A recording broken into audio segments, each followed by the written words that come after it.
Welcome to my channel world news in Tamil. World news தெரியணும்னா சேனலை subscribe பண்ணுங்கள், share பண்ணுங்கள், லைக் பண்ணுங்கள். வணக்கம்.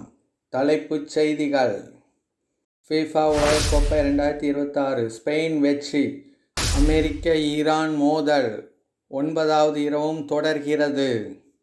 அமெரிக்க வீரர்கள் உயிரிழப்பு. ரஷ்யா உக்ரைன் தாக்குதல்கள் தீவிரம். டேட் சகோதரர்கள் அமெரிக்காவில் கைது. ஹங்கேரி அதிபர் பதவி விலகல். ஜம்மு அண்ட் காஷ்மீரில் திடீர் வெள்ளம். பெருவில் நிலநடுக்கம். தைவானின் இறையாண்மை மீண்டும் வலியுறுத்தல். இந்தியா நியூசிலாந்து வர்த்தக ஒப்பந்தம். இத்தாலியில் சூப்பர் படகு சர்ச்சை. இஸ்ரேலுக்கு கூடுதல் அமெரிக்க எரிபொருள் நிரப்பும் விமானங்கள். காங்கோ நாட்டவர்களுக்கு கனடா தற்காலிக நுழைவு தடை. கயானா அருகே படகு மூழ்கி பலர் மாயம். உலகக்கோப்பை 3ஆம் இடம். இங்கிலாந்து வெற்றி. Japan open badminton. PV சிந்து சாம்பியன். இந்தியாவில் பருவமழை தீவிரம். விரிவான செய்திகள். ஃபீஃபா உலகக்கோப்பை 2026 ஸ்பெயின் வெற்றி. அமெரிக்காவின் நியூ ஜெர்சியில் நடைபெற்ற உலகக்கோப்பை இறுதிப் போட்டியில் நடப்பு சாம்பியனான அர்ஜென்டினா அணியை 1-0 என்ற கோல் கணக்கில் வீழ்த்தி ஸ்பெயின் அணி உலகக்கோப்பையை வென்று சாம்பியன் பட்டத்தை வென்றது.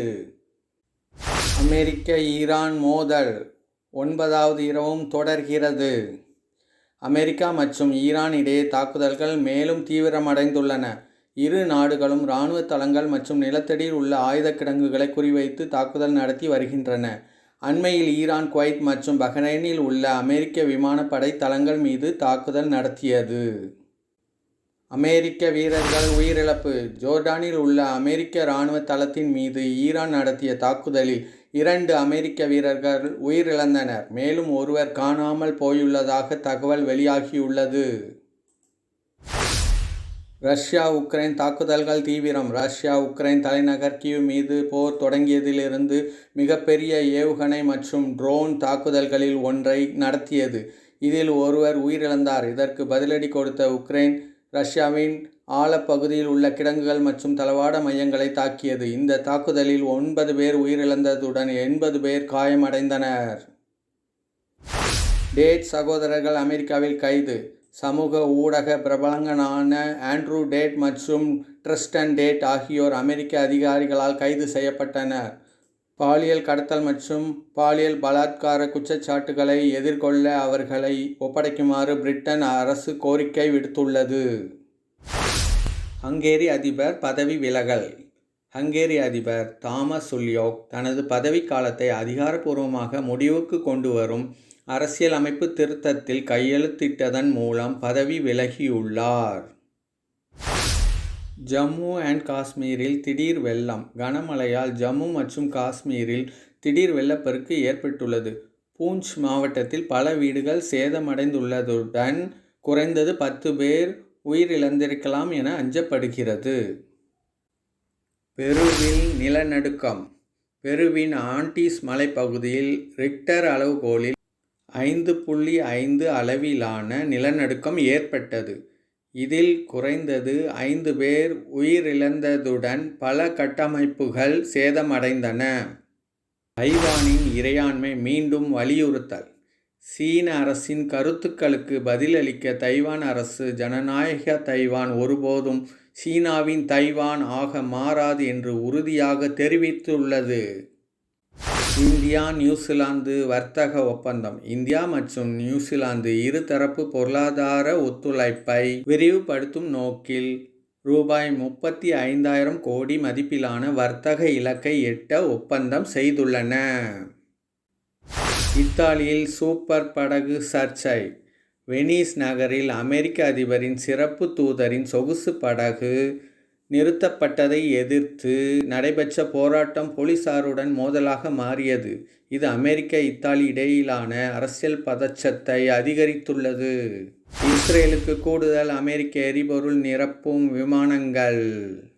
அமெரிக்க ஈரான் மோதல் தீவிரமடைந்துள்ள நிலையில் இஸ்ரேலுக்கு வானில் எரிபொருள் நிரப்பும் கூடுதல் இராணுவ விமானங்களை அமெரிக்கா அனுப்ப முடிவு செய்துள்ளது. காங்கோ நாட்டவர்களுக்கு கனடா தற்காலிக நுழைவு தடை. எபோலா வைரஸ் பரவல் காரணமாக காங்கோவில் இருந்து வரும் பயணிகளுக்கு கனடா ஜூலை 20 முதல் தற்காலிக நுழைவுத் தடையை அமல்படுத்தியுள்ளது. இந்த நடவடிக்கை உலக சுகாதார அமைப்பின் WHO பரிந்துரைக்கு முரணானதாகும். கயானா அருகே படகு மூழ்கி பலர் மாயம். 116 பயணிகள் மற்றும் 17 பணியாளர்களுடன் சென்ற MV பரிமா பயணிகள் கப்பல் சனிக்கிழமை இரவு மூழ்கியது. இதுவரை 67 பேர் மீட்கப்பட்டுள்ள நிலையில் பலர் இன்னும் மாயமாக உள்ளனர்.